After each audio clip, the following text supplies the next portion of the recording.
से भी आज जो है गीता जयंती का जो है महोत्सव मनाया घोषित हुआ है कि 11 तारीख को गीता जयंती के दिन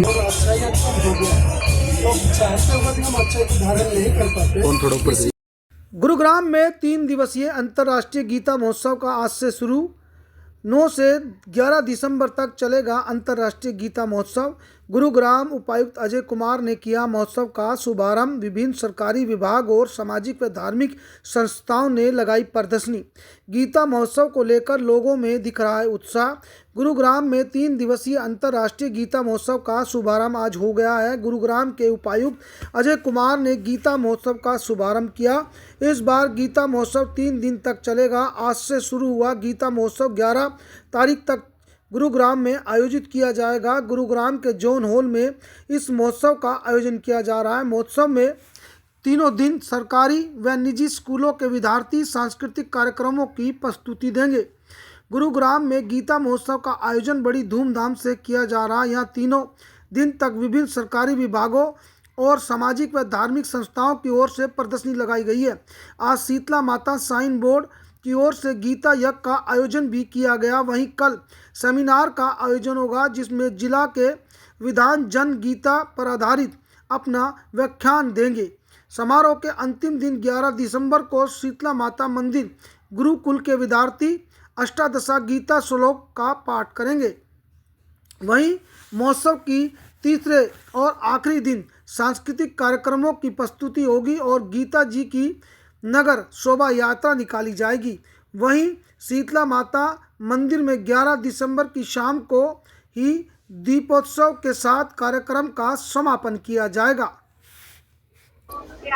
गीता महोत्सव पूरे प्रदेश में सभी जिलों में 9 से 11 तारीख तक मनाया जा रहा है। 3 दिन का ये कार्यक्रम रहेगा जिसमें हमारे सभी डिपार्टमेंट्स और बाकी जो NGOs हैं, जियो गीता, गिव गीता एंड ब्रह्म कुमारी इत्यादि ने सभी ने स्टॉल्स लगाए हैं ताकि गीता के बारे में जो है इंफॉर्मेशन वो सभी को प्रोवाइड की जा सके। एंड इसके अतिरिक्त हमारे कल्चरल प्रोग्राम भी जिला स्तर की जो टीमें हैं उन्होंने तैयार किए हैं और साथ ही साथ इसमें व्याख्यान भी जो है हमारे जो गीता के बारे में जिनको जानकारी है वो व्याख्यान इसमें किए जाएंगे। साथ ही साथ आखिरी दिन इसमें एक शोभा यात्रा भी गीता की निकाली जाएगी। सर, आम जनता किस तरह से आ सकते हैं यहाँ पर और क्या किस तरीके से जागरूक किया गया जिला परिषद? इसमें बेसिकली इंफॉर्मेशन जो है वो हम वेरियस फोरम, वेरियस चैनल्स के द्वारा जनरल पब्लिक तक पहुंचा रहे हैं कि गीता महोत्सव के इस कार्यक्रम में पार्टिसिपेट करें और गीता में जो उपदेश दिए गए हैं उसके बारे में खुद को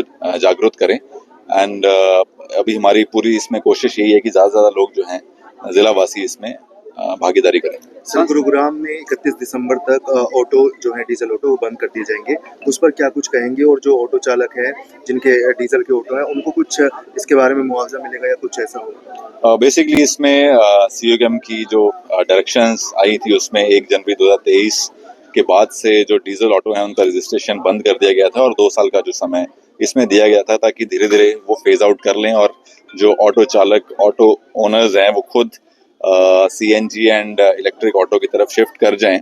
और साथ ही साथ जो इन्फोर्सिंग एजेंसीज हैं उनको भी ये डायरेक्शंस हैं कि वो धीरे धीरे जो बाकी डीजल के ऑटो उनको इम्पाउंड करें। तो अभी उसी तरफ ये जो एफर्ट्स हैं वो किए जा रहे हैं और ऑटो यूनियंस के साथ भी संपर्क साध के उनको भी ये जागरूक किया जा रहा है कि जिस तरह से जो डायरेक्शंस दी गई उनकी पालना।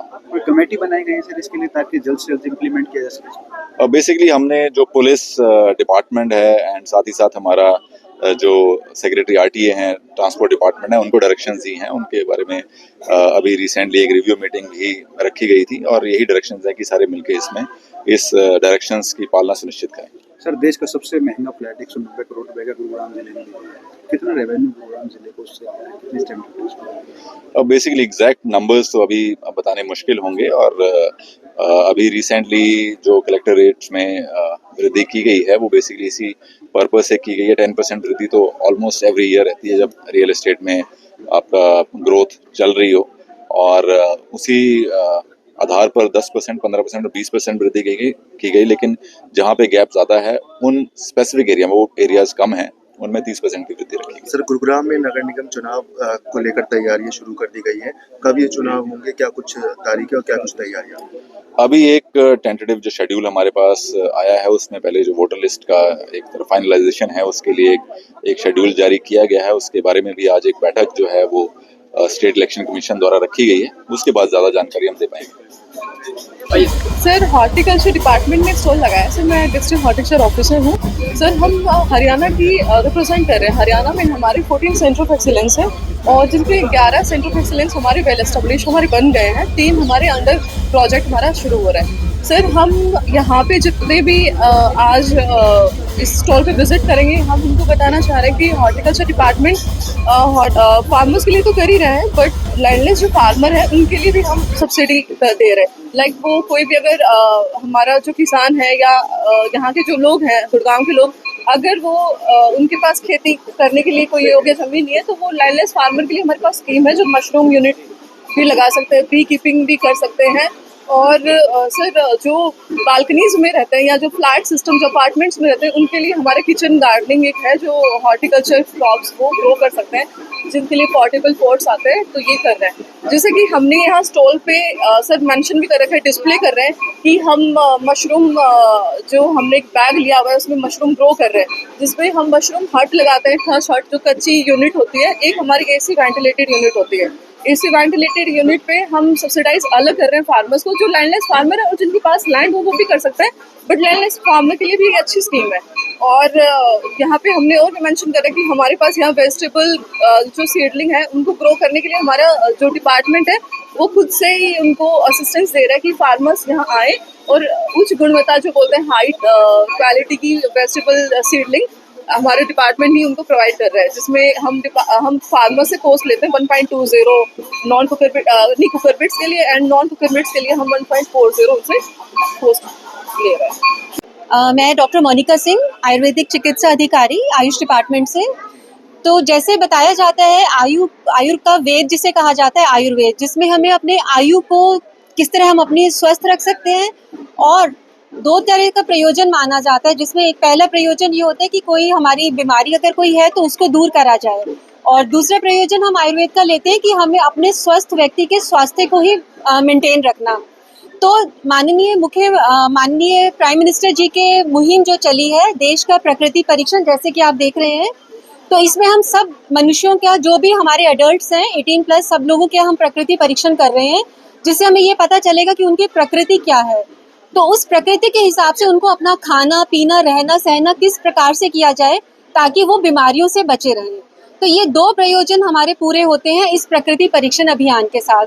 तो हम आप सबसे रिक्वेस्ट करते हैं, प्लीज़ सब लोग ये ऐप डाउनलोड कीजिए और जो भी आपके निकटतम जो भी आयुर्वेदिक चिकित्सा अधिकारी हैं उन सबके पास जाकर अपना प्रकृति परीक्षण कराइए, और आप सबके स्वास्थ्य की मंगल कामना के साथ। Thank you so much. Sir, मेरा नाम पुनेपाल है।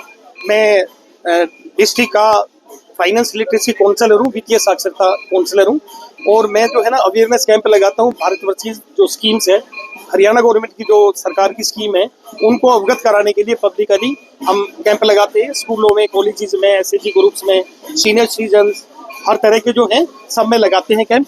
और हमारा मेन मकसद ये है कि हम लोगों को अवेयर करें कि भारत सरकार ने हमारी जो जनसंख्या है, जो हमारे जन है, उनके लिए क्या क्या अच्छी स्कीम चलाई हुई है, जैसे प्रधानमंत्री सुरक्षा बीमा योजना, प्रधानमंत्री जीवन ज्योति बीमा योजना, अटल पेंशन योजना। ये बहुत ही एक बेनिफिशियल स्कीम है बैंकों की। घर घर केसीसी का हम लोग अभियान चला रहे हैं और एलडीएम साहब इसको डील कर रहे हैं। मैं सेंट्रल कोऑपरेटिव बैंक में मेरा ऑफिस है, वहाँ पर हम जो है ना पूरे जिले के अंदर कैंप लगाते हैं, और जो है स्कूलों में, कॉलेजों में भी हम ये लगाते हैं कि किस तरह से अपने आप को वित्तीय साक्षर बनाएं।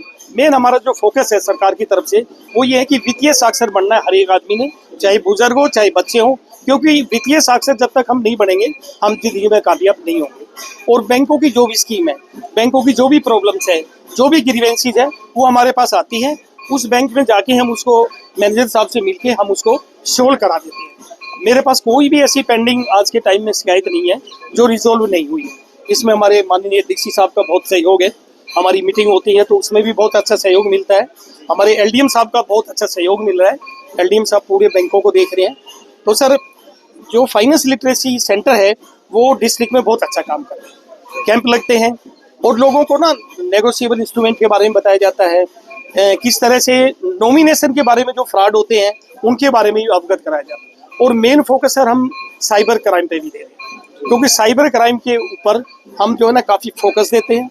रिजर्व बैंक की तरफ से, नाबार्ड की तरफ से और हमारे सेंट्रल कोऑपरेटिव बैंक की तरफ से कैंप लगा के साइबर क्राइम को किस तरह से रोका जाए और हमें क्या क्या सावधानियां बरतनी चाहिए उसके बारे में।